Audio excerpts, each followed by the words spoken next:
اور ابھی آپ کو ایک چھوٹی سی ریاست بھی پوری طرح نہیں ملی مدینہ کی, اس میں بھی چاروں طرف آپ کے دشمن.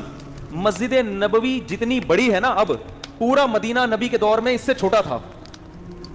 سمجھ میں آ رہی ہے؟ جو مدینہ شہر تھا نا, آج جو مسجد نبوی ہے مدینہ شہر اس سے چھوٹا تھا. کوئی ماہر آدمی ہو نا آپ کو بتائے گا مسجد نبی کے اندر یہاں حضرت ابو بکر کا گھر تھا, یہاں حضرت عمر کا گھر تھا, یہاں حضرت ابو ہریرہ آیا کرتے تھے, یہاں یہ ہوتا تھا, یہاں پوری مسجد نبی کے اندر پوری مدینہ کی تاریخ ہے. بہت کمزور معمولی سی ریاست جو اپنے پاؤں پہ ابھی کھڑی بھی نہیں ہو پا رہی, سنبھل بھی نہیں پا رہے, اور خطوط لکھے جا رہے ہیں ہرقل کو.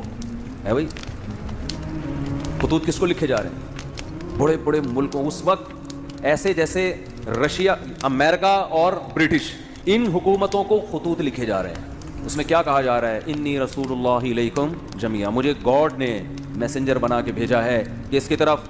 آپ کہتے ہیں جب اللہ کو اللہ کہا جائے گا تو گاڈ کیوں کہہ رہے ہو پھر بار بار گاڈ؟ اس لیے کیونکہ یہ لفظ گوروں کے لیے بھی ایکسیپٹیبل ہے نا.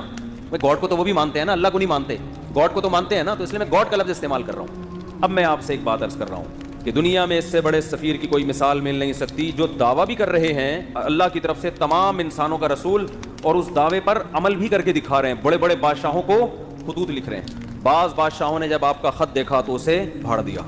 آپ نے فرمایا اللہ اس کے اسی طرح ٹکڑے کرے گا جس طرح اس نے میرے خط کو پھاڑا ہے. آپ کہہ سکتے ہیں بھائی کسی کے خط کو پھاڑنے پر اتنی بڑی بد دعا کیسے دی جا سکتی ہے؟ بات یہ ہے کہ دعویٰ جتنا بڑا ہو اس دعوے کا انکار بھی اتنا ہی بڑا جرم ہوتا ہے. اس کے ذمہ لازم تھا, کیونکہ نئے پیغمبر کا لوگ انتظار کر رہے تھے. لوگوں کو یقین تھا کہ حضرت عیسیٰ ابن مریم آخری نبی نہیں ہے. عیسائی بھی انتظار کر رہے تھے, یہودی بھی انتظار کر رہے تھے.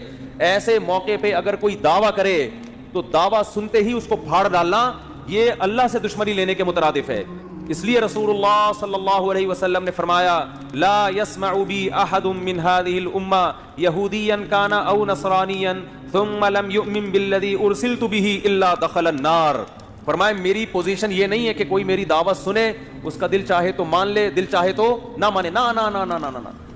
میری حیثیت یہ ہے کہ اس امت میں کوئی یہودی عیسائی میرے بارے میں سنے اور پھر تحقیق کر کے مجھ پر ایمان نہ لے کر آیا تو اس کا ٹھکانہ جہنم کی آ گئے. اس نے اس کو ویلیو کیوں نہیں دی؟ بالکل اس کی مثال ایسے جیسے کلاس روک کر ایک شخص کہہ رہا ہے مجھے پرنسپل نے بھیجا ہے, اور ٹیچر اس کی بات کو لفٹ کرانے کے لیے تیار نہیں ہے, تو آپ کیا سمجھتے ہیں پرنسپل چھوڑ دے گا اس کو؟ اور وہ کہہ بھی رہا ہے کہ میں سب پوری کلاس کے لیے پیغام لے کر آیا ہوں, اور پیغام بھی بہت اہم ہے.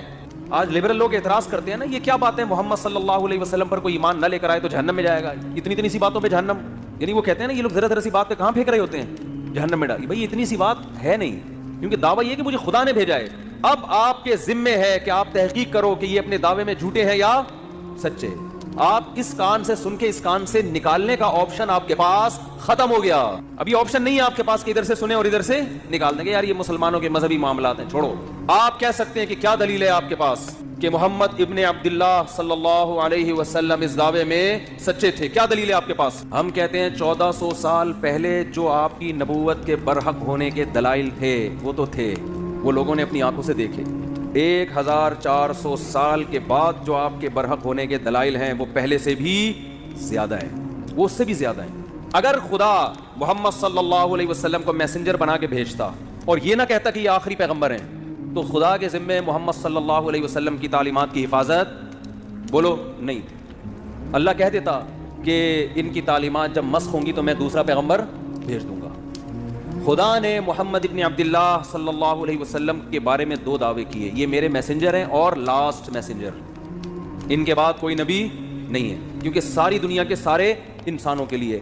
اس دعوے میں اللہ نے ایک اور دعویٰ کر دیا کہ ان کی تعلیمات کو میں قیامت تک کے لیے محفوظ کر دوں گا. اللہ کے ذمے تھا کہ محمد صلی اللہ علیہ وسلم کی تعلیمات کی حفاظت کرتے. یہ حفاظت خود اس کی دلیل ہے کہ محمد صلی اللہ علیہ وسلم لاسٹ میسنجر آف گاڈ ہیں, ورنہ کسی یتیم جو نہ لکھنا جانتا ہو نہ پڑھنا جانتا ہو اس کی تعلیمات کی اللہ کی قسم